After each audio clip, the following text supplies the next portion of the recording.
কি ঠিক হয়েছে হোসেন ভাই?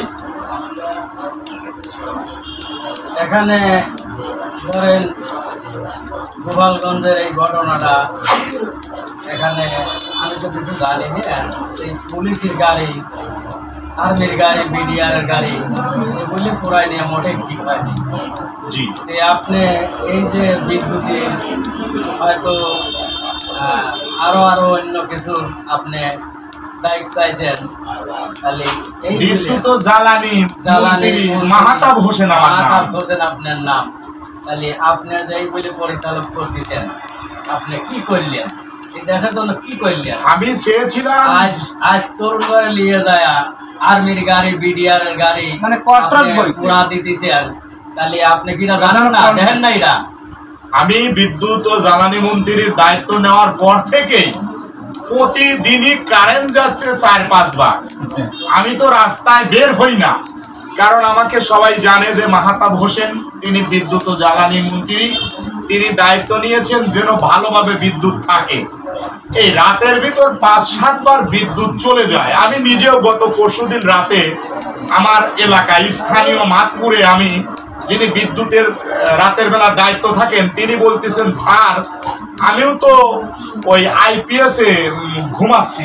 আমি ধমক দিয়ে বললাম, এই বেটা তোর ডিউটি, আর তুই আইপিএস এ ঘুমাচ্ছিস, আর আমরা জ্বালানি ও বিদ্যুৎ মন্ত্রী হয়ে আমরা কষ্ট করতেছি, অতি তাড়াতাড়ি বিদ্যুৎ দে।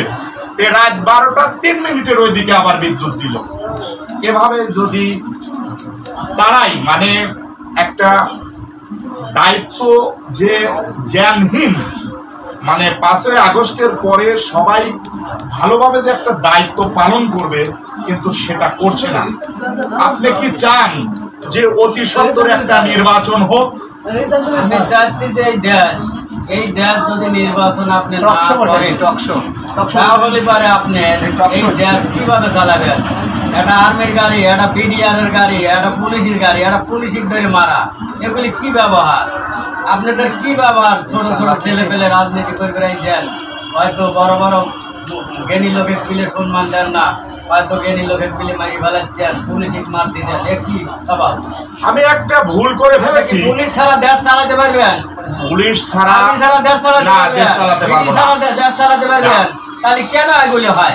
আমি একটা ভুল করে ফেলেছি। গত জুনে বিদ্যুৎ বিল 1 মাস না দিলে কেটে দেওয়া হবে। ডবল বিল করেন কেন করেন? এই চুলকাটিতেও বিদ্যুৎ বিল নেওয়া হয়েছে, হাপানিয়া বাজার থেকেও নেওয়া হয়েছে, পুরনপাড়াও নেওয়া হয়েছে, গণেশপুরে নেওয়া হয়েছে, অর্থাৎ গ্রামে গ্রামে ক্যাম্প বসিয়ে বিদ্যুৎ নেওয়া হয়েছে।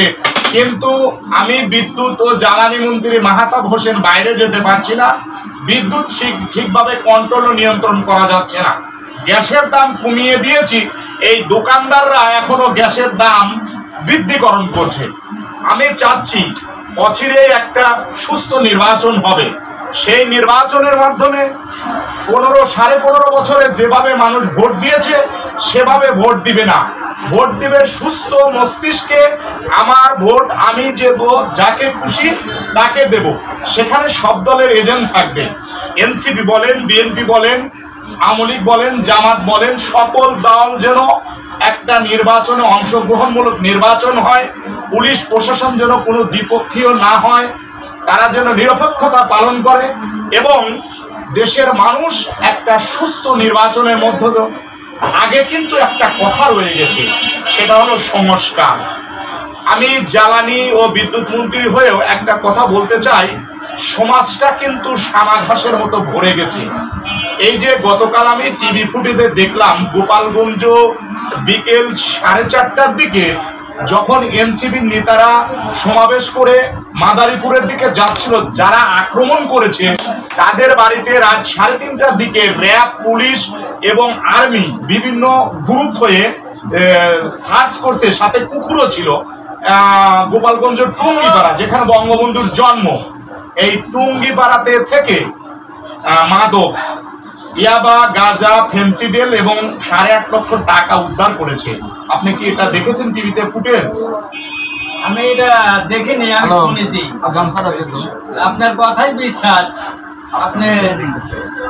আপনি যখনই দেখেছেন আপনার কথাই বিশ্বাস। আমি দেখলাম।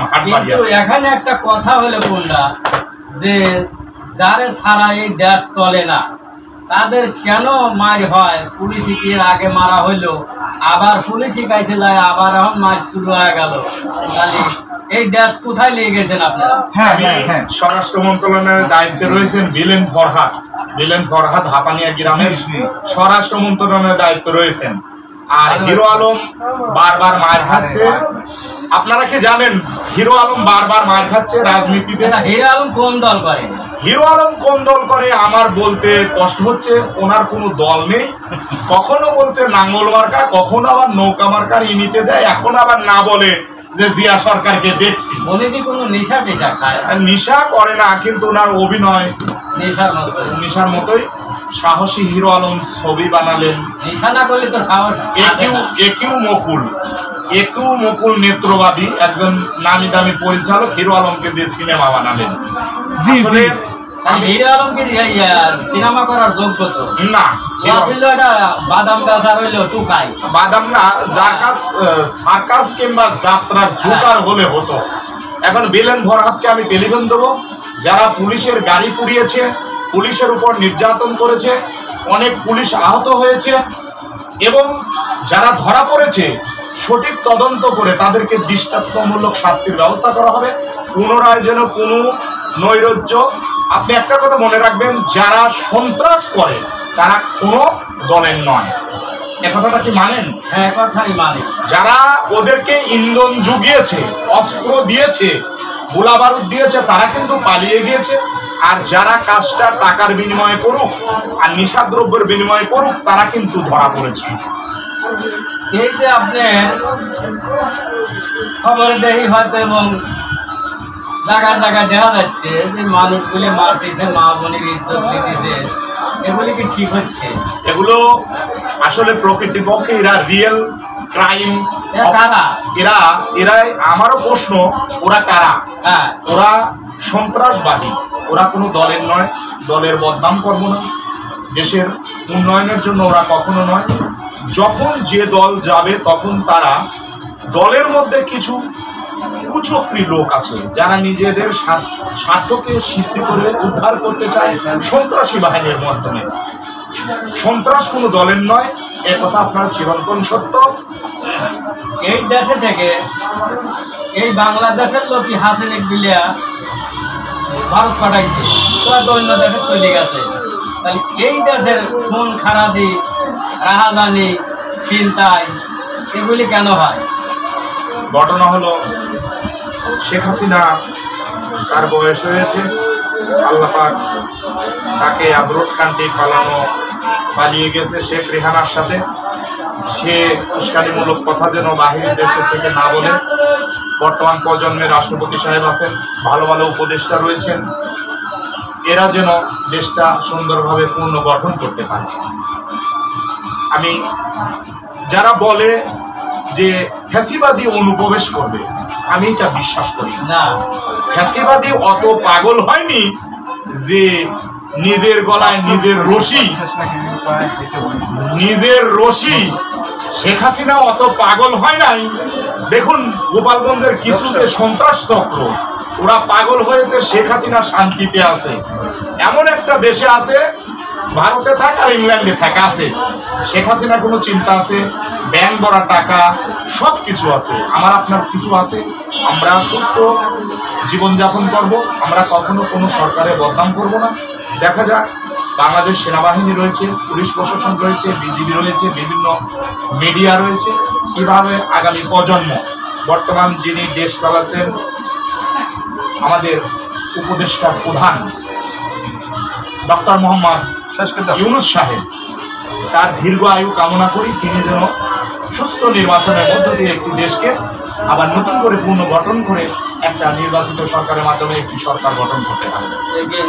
আমিও এই কামনাই করি যে আমাদের প্রথম উপদেষ্টা উনি যেন এই দেশটাকে ভালোভাবে নির্বাচনটা সুষ্ঠু করে এবং ভালোভাবে দেশ চালায়। কোনো মা বোনের যাতে ইজ্জত না যায়, কোনো লোকজনের রাস্তায় না পড়ে থাকে, কোনো লোকজনই না খায়া পড়ে থাকে। আমরা এই দেশটা এইভাবে শান্তি চাই। সুপ্রিয় দর্শক মন্ডলী, আমার সাথে ছিলেন হোসেন বিশ্বাস, তিনি ইউপি সদস্য, ফুলবাড়ি ইউনিয়ন ৬ নং ওয়ার্ডের তিনি একজন সমাজসেবক, তার দীর্ঘ আয়ু কামনা করি। এবার তিনি মেম্বারের পদপ্রার্থী, ওনার জন্য আপনারা সবাই দোয়া করবেন।